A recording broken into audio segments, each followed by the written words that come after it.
La scène était prête. En 2024, l'Afrique de l'Ouest a vu naître un bouleversement géopolitique sans précédent, lorsque le capitaine Ibrahim Traoré a redéfini l'indépendance économique de son pays, le Burkina Faso. 3 tonnes d'or, autrefois égarées, ont été récupérées dans un coffre-fort malien. Et ce n'était pas un vol, un acte de souveraineté mesurée, un geste audacieux de retour à la dignité. Mais qu'est-ce que cela signifie réellement pour l'avenir de la région ? Ibrahim Traoré a prouvé que la richesse africaine pourrait financer sa propre liberté. Comment les voisins du Sahel réagiront-ils face à cette équation audacieuse ?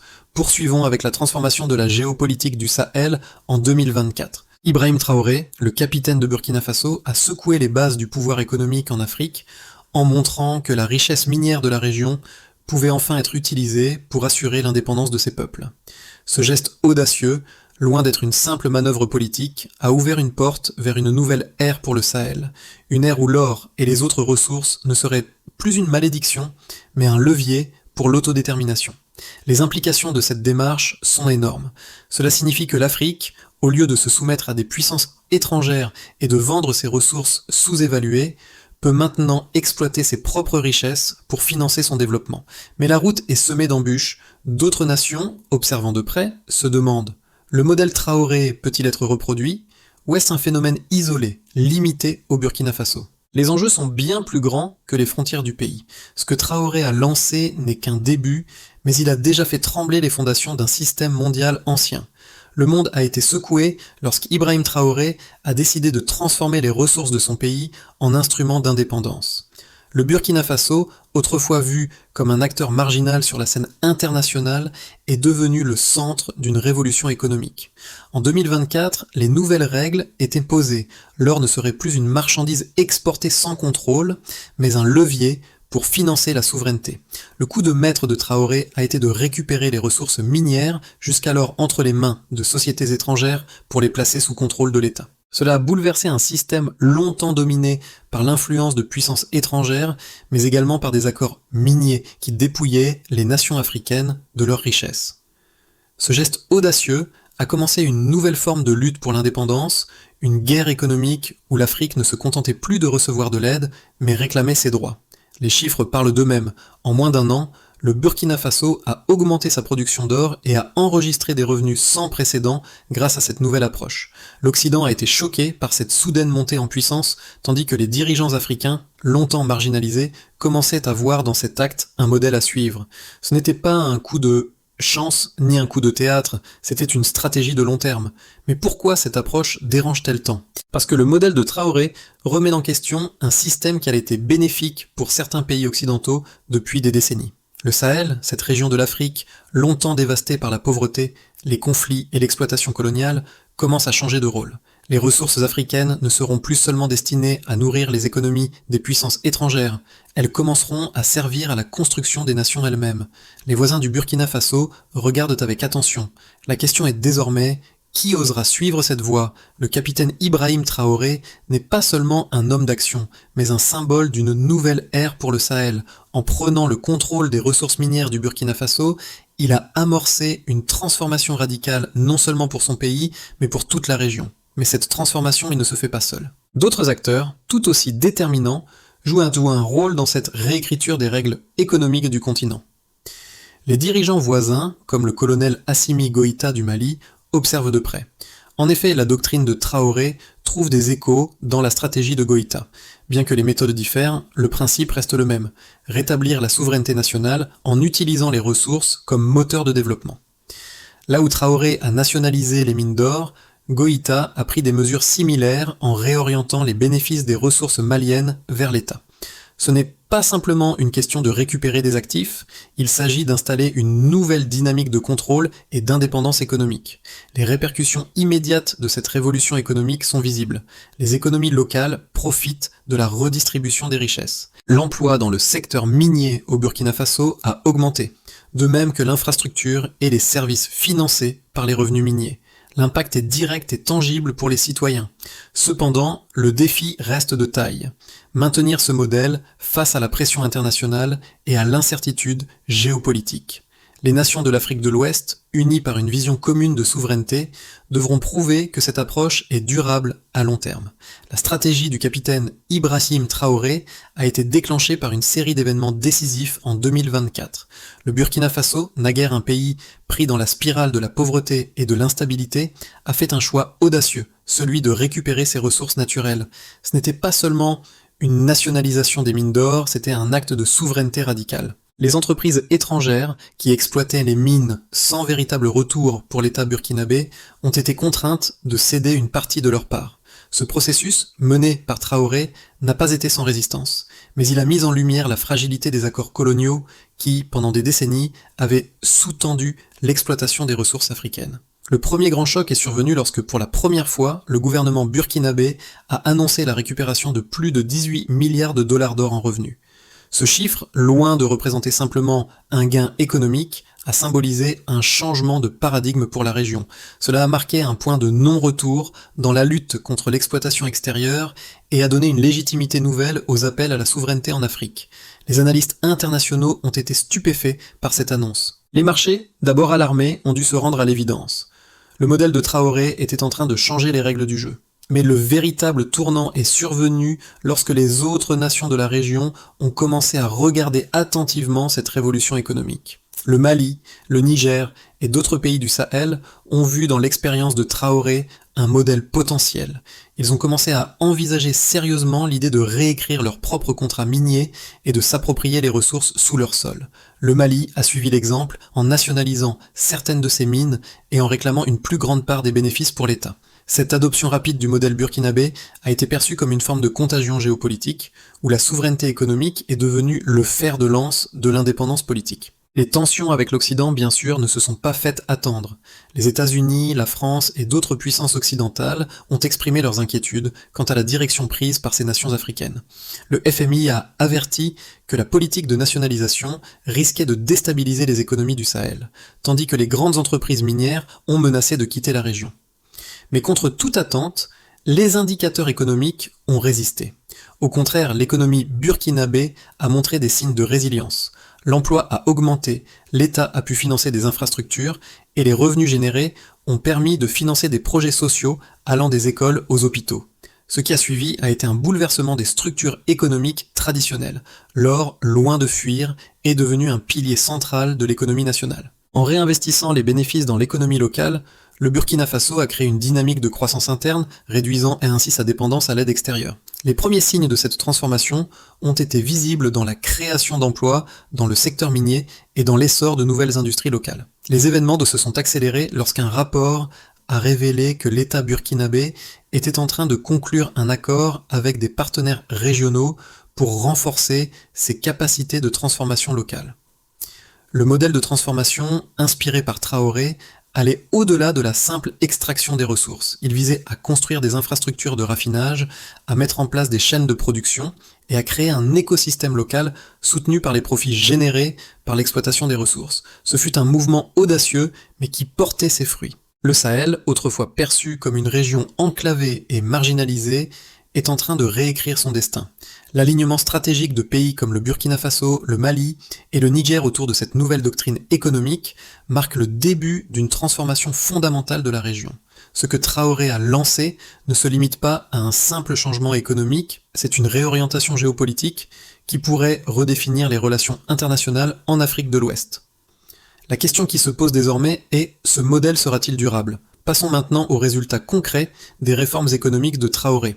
En 2024, le Burkina Faso a enregistré une croissance de 12% dans le secteur minier, un chiffre impressionnant pour un pays dont l'économie reposait majoritairement sur l'agriculture et l'aide extérieure. Cette hausse a été propulsée par la politique de nationalisation des ressources et par l'augmentation des investissements publics dans le secteur minier qui a généré des revenus records pour l'État.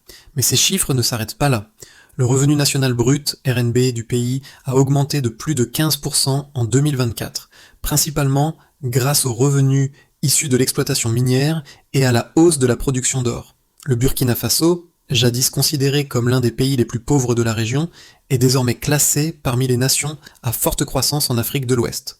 Cette transformation n'est pas le fruit du hasard, mais le résultat d'une politique audacieuse de réappropriation des ressources naturelles, menant à un excédent commercial de 2,5 milliards de dollars en 2024, une première dans l'histoire récente du pays. Le secteur de l'emploi a également connu une explosion.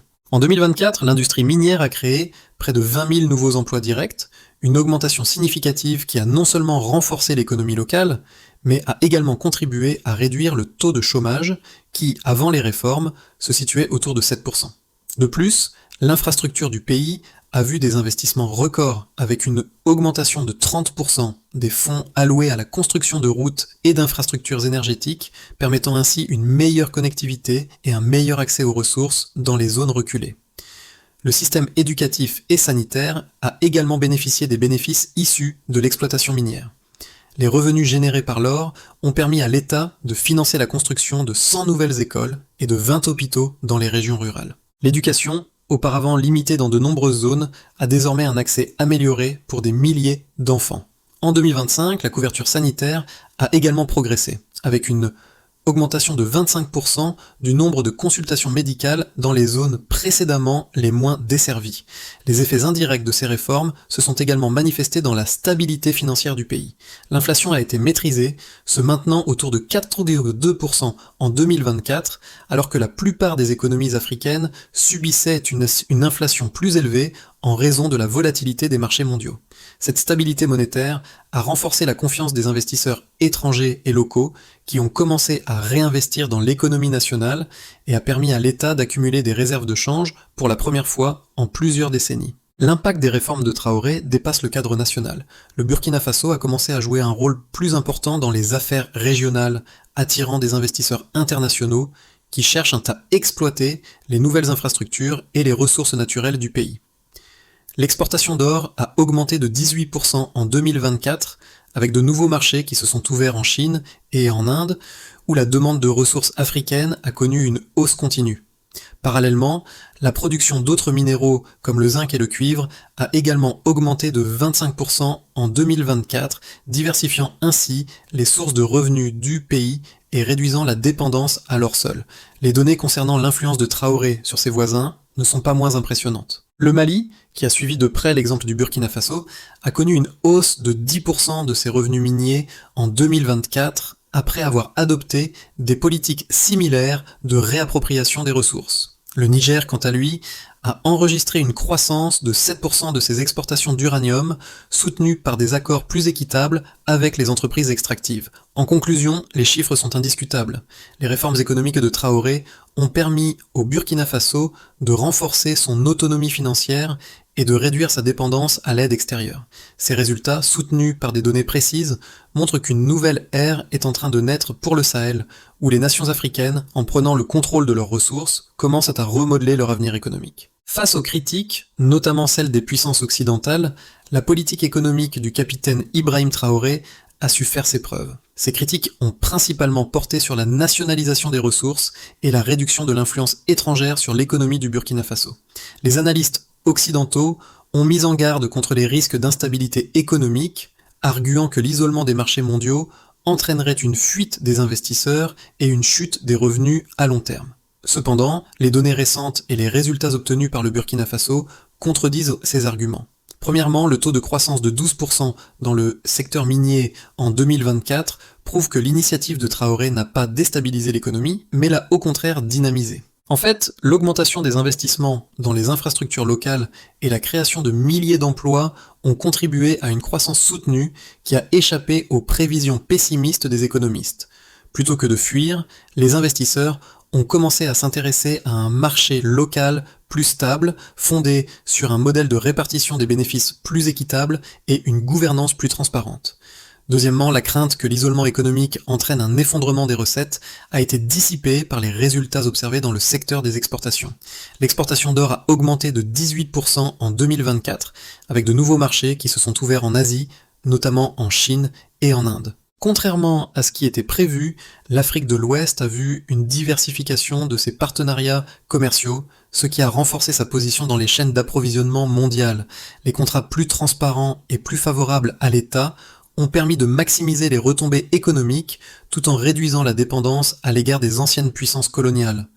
Enfin, la stabilité interne du Burkina Faso après la mise en œuvre des réformes souligne que la politique de Traoré est plus qu'un simple acte symbolique. L'inflation a été maîtrisée, les revenus ont été réinvestis dans l'éducation et la santé, et les infrastructures se sont améliorées.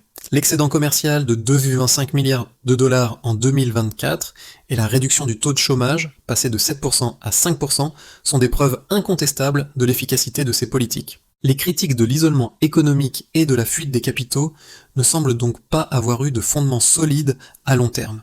En somme certiti, les critiques ont échoué à démontrer que la politique de nationalisation des ressources entraînerait une crise économique. Au contraire, les données montrent que cette approche a contribué à stabiliser l'économie, à réduire les inégalités et à améliorer la qualité de vie des citoyens. Le modèle de Traoré, loin d'être une aberration, apparaît comme un exemple à suivre pour d'autres nations africaines en quête de souveraineté économique.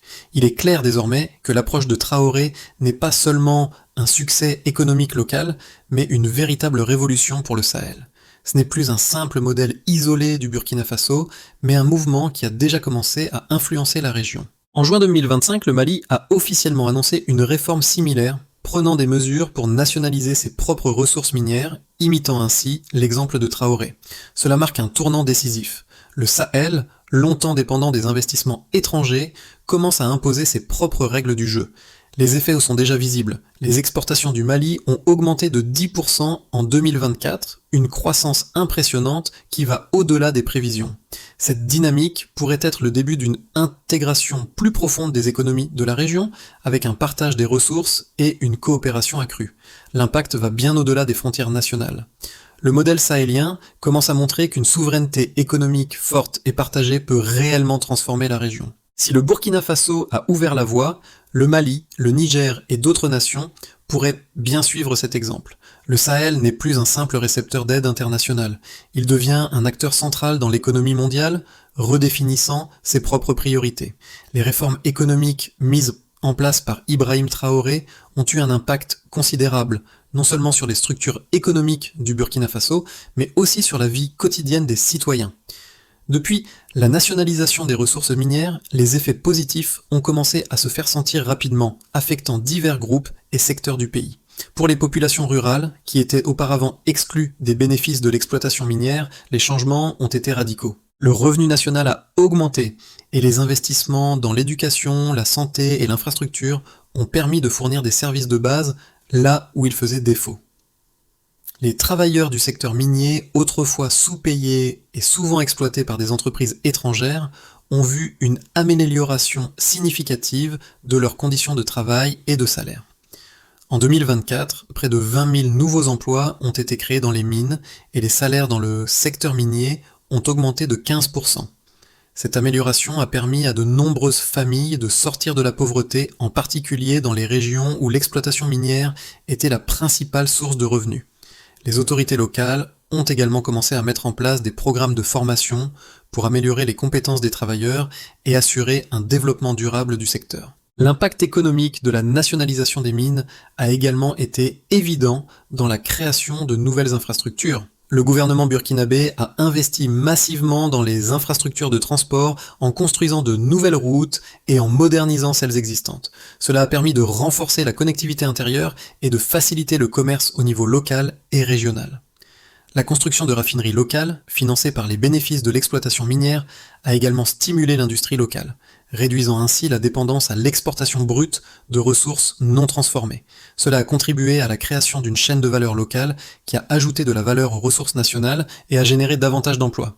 Les répercussions sur les secteurs sociaux ont été tout aussi marquées. Les revenus supplémentaires générés par les mines ont permis au gouvernement de financer la construction de 100 nouvelles écoles et 20 hôpitaux dans les zones rurales.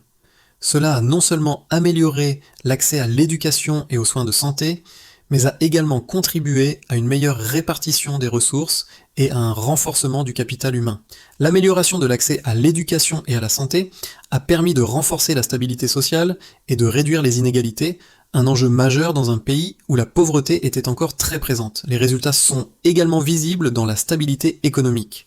Le Burkina Faso a maintenu une inflation modérée de 82% en 2024, un chiffre bien inférieur à celui de nombreuses économies africaines. Cette stabilité monétaire a permis d'attirer de nouveaux investisseurs étrangers et a renforcé la confiance des citoyens dans la politique économique du pays.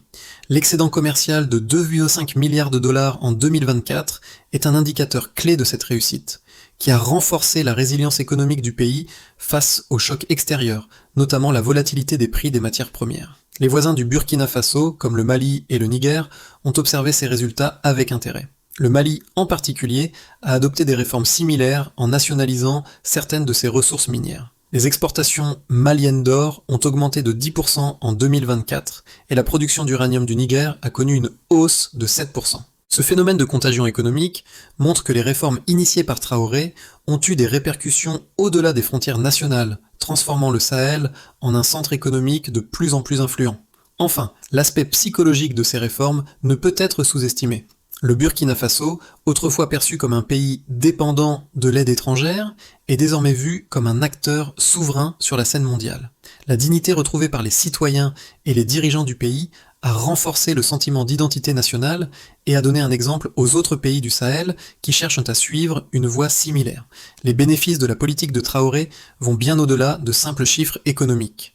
Il montre qu'un modèle alternatif de développement est non seulement possible, mais peut aussi apporter des résultats tangibles et durables pour les populations locales. Alors que l'Afrique de l'Ouest s'engage dans une nouvelle ère de souveraineté économique, 3 scénarios émergent pour la période à venir. Ces scénarios tiennent compte des implications géopolitiques, économiques et sociales des réformes initiées par Ibrahim Traoré et d'autres dirigeants du Sahel. Chacun de ces scénarios présente des risques et des opportunités, mais tous reposent sur un principe fondamental. L'indépendance économique du Sahel pourrait redéfinir l'équilibre du pouvoir en Afrique et dans le monde. Imaginons d'abord le scénario optimiste, où l'intégration régionale et la croissance durable prédominent. Les réformes menées par Traoré et ses alliés se poursuivent et se renforcent. Le modèle économique du Sahel commence à être adopté par d'autres pays de la région, créant une zone économique intégrée qui renforce la coopération régionale et stimule la croissance partagée. Le Burkina Faso, le Mali, le Niger et d'autres nations voient leurs économies se diversifier et croître à un rythme soutenu. Les investissements dans les infrastructures, l'éducation et la santé continuent d'augmenter, et la région devient un acteur majeur dans les chaînes d'approvisionnement mondiales. Les partenariats avec la Chine, l'Inde et d'autres pays émergents se renforcent, permettant au Sahel de sortir progressivement de la dépendance à l'aide extérieure. Ce scénario est marqué par un renforcement de la stabilité économique, une croissance du PIB et une amélioration de la qualité de vie pour les citoyens. Considérons ensuite le scénario de base, où une évolution lente avec des défis internes se dessine. Les réformes de Traoré et ses alliés continuent de produire des résultats, mais l'évolution est plus lente. Les pays du Sahel connaissent une croissance modeste, mais sont confrontés à plusieurs défis internes, notamment des tensions politiques, des problèmes de gouvernance et des risques de corruption. L'intégration régionale prend plus de temps que prévu, et des pays comme le Mali et le Niger rencontrent des difficultés pour mettre en œuvre leurs propres réformes économiques.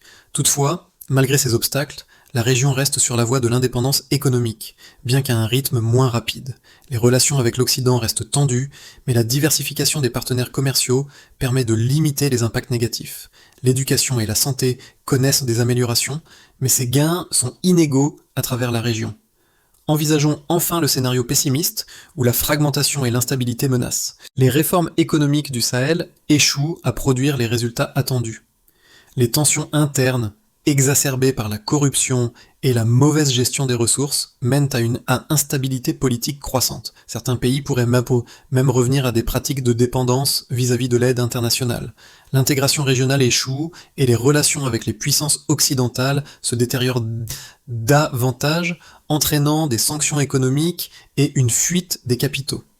L'incapacité à diversifier les économies locales rend la région vulnérable aux fluctuations des prix des matières premières.